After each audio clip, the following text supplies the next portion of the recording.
तो guys, welcome to finance with Alok. तो आज निफ्टी की एक्सपायरी होपफुली अच्छी रही है। मतलब बहुत ज़्यादा एक बेरिश फॉल देखने को नहीं मिला, ना ही एक मूवमेंट बुलिश देखने को मिली, ना मार्केट ने 25,000 वाली लिक्विडिटी को ली है। 24,500 वाली लिक्विडिटी को मार्केट ने स्लाइटली स्वाइप किया है। मतलब जो ऑप्शन सेलर्स होंगे वो थोड़ा सा लिटरली पैनिक हुए होंगे, लेकिन बहुत बड़ा रैंडम पैनिक नहीं था। अगर देखा जाए तो एक्सपायरी ऑप्शन सेलर्स के लिए काफ़ी अच्छी थी, जो 24,500 से लेके 24,500 से 25,000 वाली जो रेंज थी इसकी इसी के अंदर थी। मतलब अच्छी एक्सपायरी थी।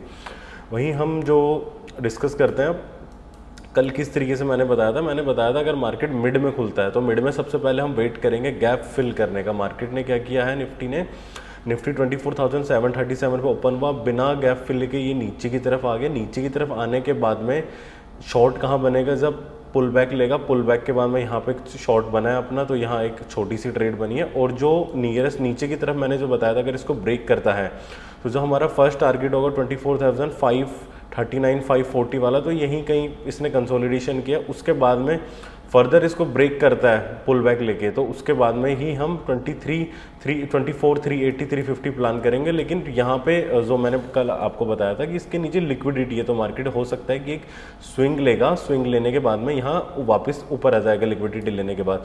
वहीं चलो एक चीज़ डिस्कस करते हैं। मतलब डेली एनालिसिस तो मैं बनाता ही हूँ, लेकिन इसका एनालिसिस करने का ये मोटिव नहीं है कि ठीक है वीडियो डालनी है, बस ये वाला मोटिव नहीं है। तो यहाँ पे मैं आपको लॉजिक देता हूँ इन सब चीज़ों के पीछे, कि जैसे यहाँ पे एक अच्छा खासा कंसोलिडेशन था, ये था 14 मई वाला कंसोलिडेशन था। तो यहाँ पे आज जो मार्केट होल्ड हुआ था उसके पीछे का रीज़न ही ये था।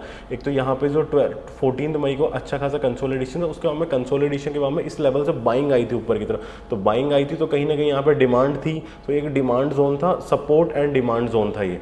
लेकिन बहुत ज़्यादा strong support and demand zone ये नहीं था, लेकिन इसीलिए यहाँ पे कंसोलिडेशन हुआ। अगर यहाँ पे जैसे कि strong support and demand zone है वो है 24,350 से लेके 380 वाला जोन है। यहाँ से काफ़ी शार्प बाइंग देखने को मिली हमें, तो ये वाला जोन हमारे लिए बहुत ज़्यादा स्ट्रॉन्ग डिमांड जोन रहेगा। उसके हमें इसके नीचे जो है 24,000, ये वाला 24,000 वाला एरिया भी स्ट्रॉन्ग डिमांड जोन है, क्योंकि यहाँ से मार्केट जो निफ्टी की ओपनिंग थी 400 पॉइंट सीधा गैप अप देखने को मिला। तो इस तरीके से हम स्ट्रॉन्ग जो डिमांड जोन्स हैं इनको हम आइडेंटिफाई करते हैं। अगर आपको इसके ऊपर डिटेल वीडियो चाहिए तो आप मुझे कमेंट सेक्शन में पिन कर सकते हैं। मैं अलग से वीडियोस बनाऊंगा इसके लिए डिटेल, कि मैं किस तरीके से फाइंड करता हूँ, ये लेवल्स किस तरीके से निकालता हूँ, डिमांड एंड सप्लाई जोन किस तरीके से फाइंड करता हूँ। वहीं अगर बात की जाए अब हमें कल क्या करना चाहिए, कल ये होता है, देखो अगर यहाँ पे कहीं ओपन हो जाता है, यहाँ कहीं ओपन होने के बाद में नीचे गैप डाउन ओपन होता है, गैप डाउन ओपन होने के बाद में वापस, तो हम यहाँ से बाय प्लान करेंगे। इस तरीके से हमें एक बाय देखने को मिल सकता है। उसका हमें जो सिनेरियो है कि अगर गैप डाउन ओपन होता है मार्केट कल, तो गैप डाउन ओपन होने के बाद में तो हम सबको पता है कि यहाँ से डिमांड जोन के आसपास ओपन हो गया, तो यहाँ से बाय करना है। तो इसके अंदर कुछ ऐसा था नहीं। तो वहीं अगर फ्लैट ओपन होता है तो मार्केट थोड़ा सा मुश्किल होगा। फ्लैट ओपन होने के बाद में अगर यहाँ पर गैप फिल कर देता है तो उसके बाद में हम शॉर्ट करने के लिए थोड़ी सी दिक्कत आएगी। अगर गैप फिल कर देता तो कोई डायरेक्शन नहीं होगी यहाँ पे भी शॉर्ट करने के लिए कि किस तरीके से शॉर्ट किया जाए। तो सबसे पहला मूव ये होगा, फ्लैट ओपन होता है, फ्लैट ओपन होने के बाद में गैप फिल करता है, गैप फिल करने के बाद में वापस नीचे आता है 24,683 के लेवल्स पे आता है, फिर जाके ऊपर की साइड ज़्यादा, तो ये हम बाय प्लान करेंगे। अगर गैप फिल करने के बाद में नीचे फॉल होती है तो उस फॉल के अंदर हमें डरना नहीं है, वहाँ से हमें बाय प्लान करना है। ओके, तो दूसरा जो मूव हमारे पास निकल के आता है, अगर गैप अप ओपन होता है, गैप अप होने के बाद सीधा गैप फिल कर देता है मार्केट, सीधा यहाँ कहीं ओपन होता है 24,800 के आसपास, सीधा गैप फिल कर चुका है मार्केट, यहाँ से नीचे गिरता है, तो यहाँ से थोड़ा सा बाय करना मुश्किल होगा। तो उसका हम एक शॉर्ट की डायरेक्शन हम प्लान कर सकते हैं। उसके पीछे का रीज़न ये होगा कि गैप तो फिल हो चुका है मार्केट, अब नीचे वाले गैप फिल करने के लिए मार्केट नीचे की तरफ मूवमेंट दिखा सकता है। वहीं अगर फ्लैट ओपन होने के बाद में गैप फिल कर दे, गैप फिल करने के बाद में अगर नीचे की तरफ आता है, नीचे की तरफ हमें इस तरीके से, ये बार बार डिस्कनेक्ट हो रहा है, अगर नीचे की तरफ हमें इस तरीके से मूवमेंट मिलती है तो ही हम एक शॉर्ट प्लान करेंगे। इस तरीके से हम एक शॉर्ट प्लान कर सकते हैं। अगर फ्लैट ओपन है, फ्लैट ओपन होने के बाद में पहले मार्केट ने गैप फिल किया, गैप फिल करने के बाद में नीचे आया, नीचे आने के बाद में ये जो डिमांड जोन है 24,332 यहाँ कहीं आ सकता है। तो अगर ओवरऑल बात की जाए तो आज मार्केट की क्लोजिंग कहाँ हुई है, 24,640, जैसे हमने प्रीवियस जो एनालिसिस थे वहाँ मेंशन किया हुआ था कि ये भी एक सपोर्ट है। तो यहाँ पे काफ़ी अच्छा मूवमेंट देखने को मिला है हमें।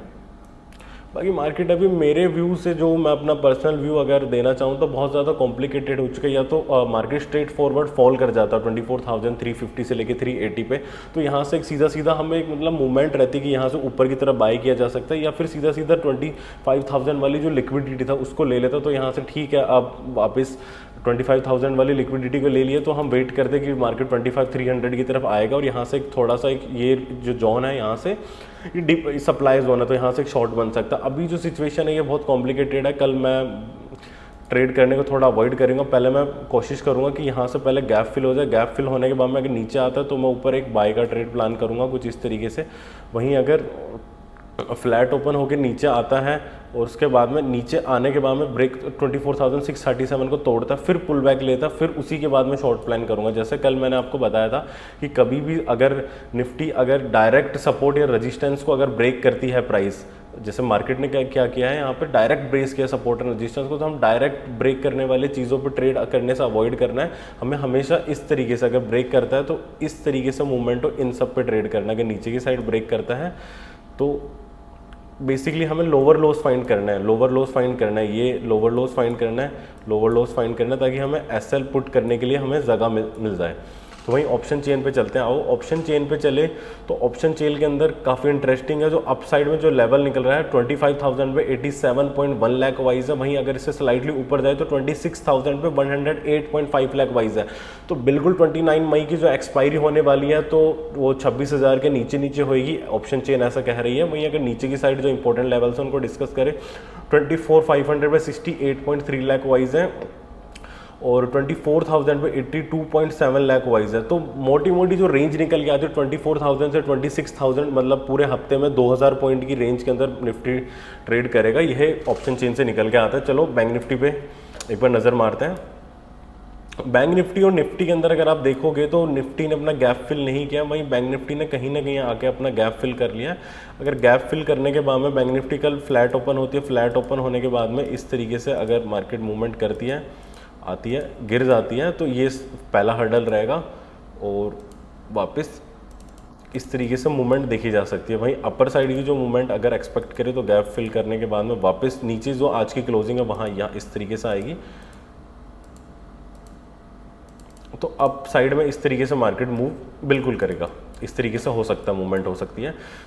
अब चीज़ों के बारे में डिस्कस करें तो वहीं बैंक निफ्टी और निफ्टी के अंदर थोड़ा सा डिफरेंस है। अगर बैंक निफ्टी अपना गैप फिल कर लेती तो वापस एक रैपिड मूवमेंट देखने को मिलता दोनों इंडेक्सेस के अंदर। वहीं अगर बात की जाए कि अब मोस्ट इंपॉर्टेंट जो मतलब मेनली जो आपके माइंड में ये क्वेश्चन है कि हम अपसाइड निफ्टी 26,000 की तरफ चलेगा, बैंक निफ्टी वापस 55,800 की तरफ चलेगी या फिर 53,800 की तरफ चलेगी, ये डाउट है। तो ये जो मार्केट है बहुत ज़्यादा कंसोलिडेशन के अंदर है। यहाँ से या तो अपसाइड में 55,285 में ब्रेक करे या फिर नीचे की साइड में 54,583 वाले सिनेरियो उसको ब्रेक करे, उसके बाद ही हमें क्लियर कंफर्मेशन हो पाएगी। ये बिल्कुल चौपी और रेंज बाउंड मार्केट रहेगा। इस रेंज के अंदर अगर मार्केट होता है हमारा तो काफ़ी ये रेंज बाउंड रहेगा। ये जो पूरी की पूरी रेंज है ये कंसोलिडेशन है हमारे पास में। अगर इसको आइदर या तो अपसाइड में ब्रेक कर दे ऐसे, आइदर या तो डाउन साइड में ब्रेक कर दे, तो हमें मार्केट के अंदर काफ़ी अच्छा खासा मूवमेंट देखने को मिल सकता है। Okay guys, thank you for watching this video. अगर आपको लगता है कि इस वीडियो के अंदर कुछ एडिशनल इन्फॉर्मेशन ऐड करनी चाहिए या फिर किसी चीज़ को सिंपली वे में जो वर्ड्स हैं आपको कुछ समझ में नहीं आ रहा है, फिर उसमें कुछ भी एडिशन ऐड करना, तो आप मुझे कमेंट में पिंक कर सकते हो। Please like and subscribe the channel.